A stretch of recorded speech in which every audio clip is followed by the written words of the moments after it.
So to make you understand the constructor in a more better way, so you carefully understand this program, how it is getting operated, so you can easily understand how the constructor works. Like it is a program, normal program, like Java util, because we have used scanner here. So Java .io.package we have taken.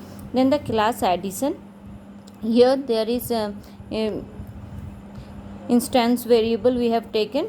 We have declared three variables of integer type, and sum is taken as 0 as a initial value, because we are going to calculate here. Here I have taken addition. So addition, this addition is the constructor. Normally inside the constructor, when we declare, normally we take the default, like a equal to 0, b equal to 0, it is said like that, default value. If we take the default value, output will also become 0. So instead of taking 0, I have taken here a is equal to 5, b equal to 10. So actually the use of the constructor is to initialize the value, the starting value we have to give. So the initial value we give here, so which can be used if the input part is not executed. So this is the constructor. Constructor is only for the initialization. So I have initialized, instead of 0 and giving 0, I have initialized in the constructor a is equal to 5 and b equal to 10. Then in the normal, the input method, where I have used the scanner, and here the scanner, the first we have given the enter the first number, so the first number is enter, and the second, so second number is enter. So let's take the first number as 25, first number as 25, and second number as 30. So first number I took as 25 and second number I took as 30. 25 and 30. And so the calculation, so here the sum will be calculated, how much, 25 plus 30, so it will become 55.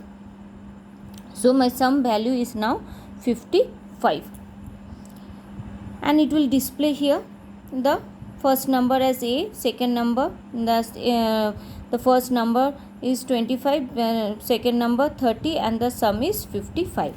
So let's see. So this is my main method.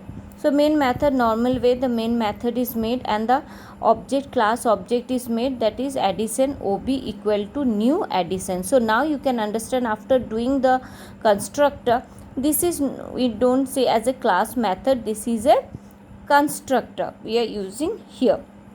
Why? If the values are not taken, so then it will take the default value from the system. The default value is for the integer 0, double 0.0d, float 0.0f, character space, and the string space. So here what we are doing, we are calling input method. When we will call the input method, so this part is not going to execute, it will direct come to the input part, and it is going to take 25. I have entered 25, then it will take 30. So the input part is over, then the calculate is there. So calculate, when it is there, so it will calculate here the sum is equal to 55. Then the display method, so it will be displaying like this. And the first number it will display as 25. The first number it is displaying 25, the second number it is displaying 30. So and the sum is equal to 55. So this will be displayed on the screen. So if what happen, if I will not take the input part, take it, this I have deleted, I am not using the input part. So the same thing here, the public static void main string argument, then the addition ob, so object class is made equal to new, then the constructor, so constructor get automatically called, then ob dot calculate and ob dot display. I have not taken the input. Now you will say how it will do the calculation.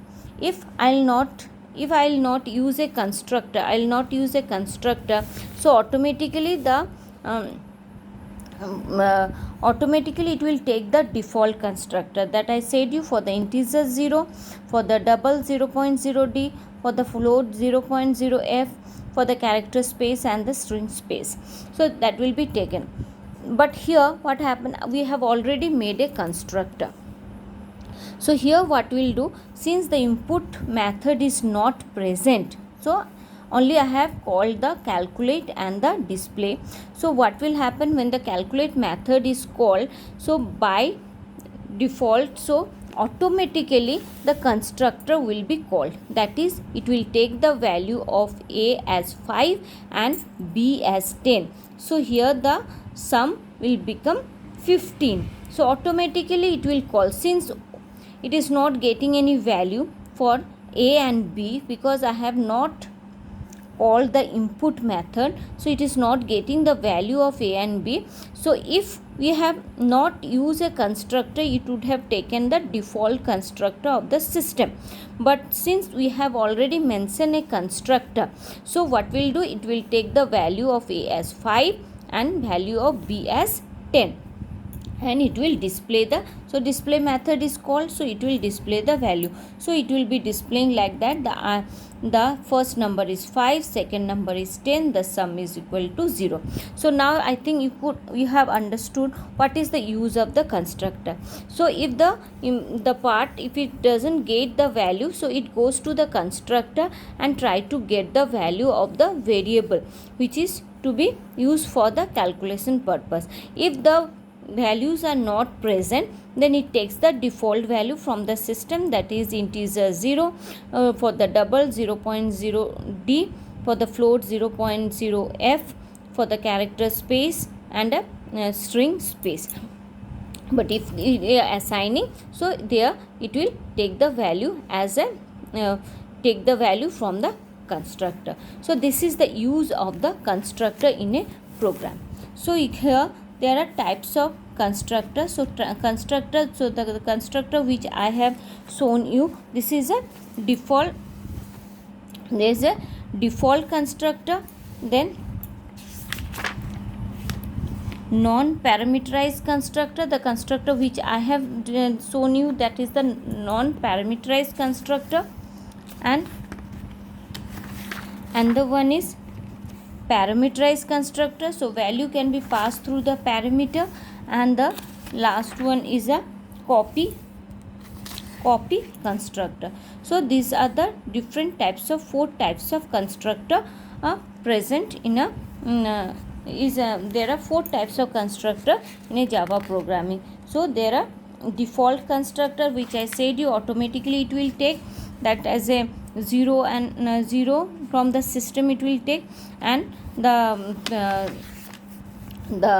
non-parameterized constructor are the constructor of this type where parameter is not passed, and the parameterized constructor are the constructor where parameter are passed, and this value will be passed from the where we are going to call from the main method. And the copy constructor, that is from one constructor to another constructor, it get automatically copied. So we will be learning the different types of constructor in the next video.